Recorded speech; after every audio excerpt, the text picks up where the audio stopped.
Obrigado, Sr. Presidente. Eu começava por cumprimentar o Sr. Secretário de Estado. Começava por lhe fazer uma crítica que há um bocado fiz em registro ao Presidente da Mesa. É absolutamente inaceitável que documentos de um órgão de soberania como é o Governo cheguem a esta Assembleia em inglês. Não é aceitável, Sr. Secretário de Estado. Gostaria de passar a um ponto de questões, começando por lhe colocar uma questão. Plano estratégico da energia. Plano estratégico da energia. Está pronto este plano, segundo o ex-secretário de Estado, desde 17 de fevereiro. Quando é que os senhores o vão fazer chegar à Assembleia da República? Plano de energia, plano estratégico de energia. Porque até vão sendo anunciadas um conjunto de medidas, aparentemente parcelares, desintegradas, digamos assim, de uma visão estratégica do setor, o que é estranho, devo dizer. Uma segunda questão é se nestes cortes, eu coloco aqui esta questão porque esta é uma questão mais geral, passa para lá da energia. Se nestes cortes está prevista a internalização como custos operacionais dos operadores dos direitos de passagem dos operadores, que são hoje atualmente pagos aos municípios e que custam qualquer coisa como 250 milhões de euros anuais. Gostaria de saber se esse corte também vai ser feito, passando-os para os operadores, como é natural. Privatização da REN e da EDP.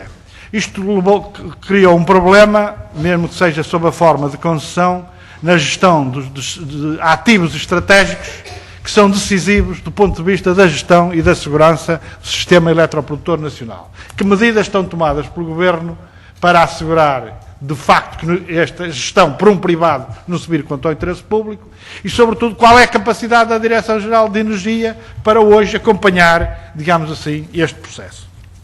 Problema dos preços.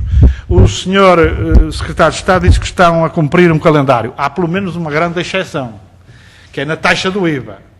Na taxa do IVA não cumpriram o calendário, anteciparam 3 meses esse calendário, pelo menos aí. O que não foram tão rápidos, digamos assim, por exemplo, no corte das chamadas rendas excessivas, de facto, lucros excessivos dos eletroprodutores.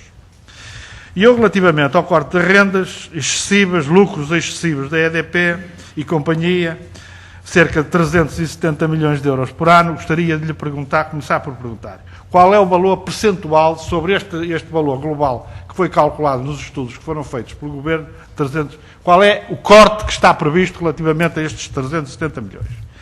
Que custos ou sobrecustos vão ser atingidos? Já aqui foram feitas muitas referências, se quer colocaria a questão ao contrário. Quais são aqueles sobrecustos de todos os que estão conhecidos, CAIs, CMECs, cogeração, garantia de potência, renováveis, renda das barragens, aquele que referi há um bocado, etc. Quais são os que não vão ser tocados?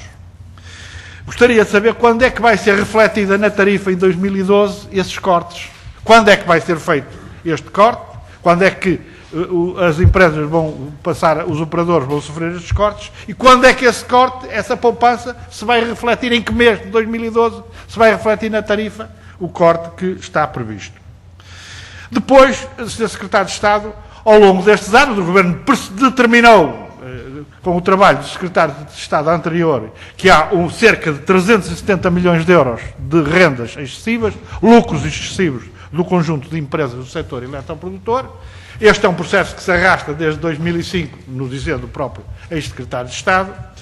Isto, pelas minhas contas, os portugueses e as empresas portuguesas deverão ter pago qualquer coisa como 3 mil milhões de euros a mais ao longo destes anos à EDP e companhia. Se for só por cidadão português, isto dá 300 euros por ano por cada português, isto é, o consumo de energia elétrica de toda uma família, da grande parte das famílias portuguesas, durante um ano. O senhor Secretário de Estado e o Governo sabe que quando um cidadão recebe a mais do fisco, depois tem que o devolver. O Governo acabou de fazer uma operação na Segurança Social em que foi buscar uns tostões, uns cêntimos, a desgraçados que tinham recebido uns euros a mais na Segurança Social, de apoios sociais, e o Governo agora obrigou-os a devolver. Eu pergunto, quando é que o Governo vai devolver, vai obrigar a EDP e companhia a devolver o que receberam a mais? Liberalização das tarifas em 2013. Os senhores acabaram de fazer sair os decretos-leis para o gás e para a eletricidade. Gostaria de ter uma ideia qual é a evolução de preços previsível da energia elétrica a partir de janeiro de 2013, com o processo de liberalização. Questões ainda mais precisas. Cogeração. Está pronto há 2 meses. Qual é a razão da demora na saída da portaria? Foi ouvida a COGEN relativamente ao projeto de portaria que vai sair? Qual é a opinião da COGEN sobre este processo? Foram realizados, o Sr. Ministro da Economia, que tinha-se comprometido aqui, com estudos relativamente, permita-me a linguagem, falsas, ou más e boas cogerações, ou qual é o resultado das auditorias que também aqui se comprometeram a fazer relativamente a este processo? Se essa informação nos pode ser dada. Mercados da microgeração. Há um conjunto de tomadas de posição do Governo. Gostaria de saber se, relativamente ao papel de uma empresa estranha chamada UNIT, os senhores já fizeram alguma abordagem do papel anti-mercado, anticoncorrencial desta empresa, aliás, reconhecida pela própria Autoridade da Concorrência. Plano Nacional da Eficiência Energética. Medidas para a janela eficiente. Gostaria de saber se os senhores já avançaram com a portaria relativamente a esta medida. Privatização da REN. Qual é o futuro da zona piloto da energia das ondas em Peniche, que estava entregue à REN? Postos elétricos de abastecimento de automóveis. Gostaria de saber... Quem é que acabou por pagar aqueles postos elétricos? Quem é que pagou aquela montagem que hoje claramente estão aí completamente desaproveitados por todo o país? Plano Nacional de Barragens. O Sr. Secretário de Estado já aqui referiu, mas eu gostaria de ter um ponto de situação, isto é, de um plano que estava enunciado. Qual é, neste momento, sabemos que há umas que estão suspensas, outras paralisadas, outras não avançaram ainda. Qual é o ponto de situação relativamente a este plano? Relativamente ao conjunto das barragens. E já agora, se sempre se vai concretizar a entrega pelas donas das barragens de uma renda aos municípios de cerca de 14 milhões de euros anuais que veio a público, portanto, nas negociações que terão havido nesta matéria. Combustíveis. Gostaria de saber, relativamente à alta brutal de preços, o que é que os senhores têm em curso. No plano, se vão realizar alguma auditoria independente relativamente aos preços dos combustíveis, se vão intervir na União Europeia relativamente à especulação de preços de combustíveis na União Europeia, com o recente operador, e vou terminar, Sr. Presidente, um operador e conhecedor do setor veio dizer que neste momento há uma inflação, especulação dos preços dos combustíveis na Europa de cerca de 20% a 30%, rede low cost, o que é que os senhores têm em cima da mesa no sentido de concretizar a rede de low cost.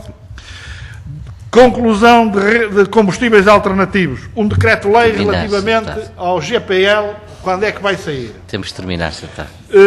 Redes de gás natural comprimido e gás natural liquefeito para alternativa do ponto de vista do transporte rodoviário.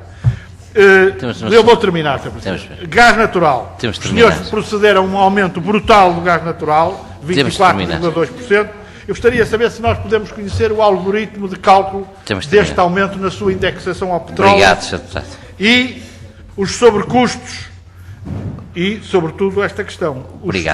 Como é que é possível que a redução do consumo nos operadores de gás na eletricidade se continuem a traduzir em aumento depois do preço do combustível?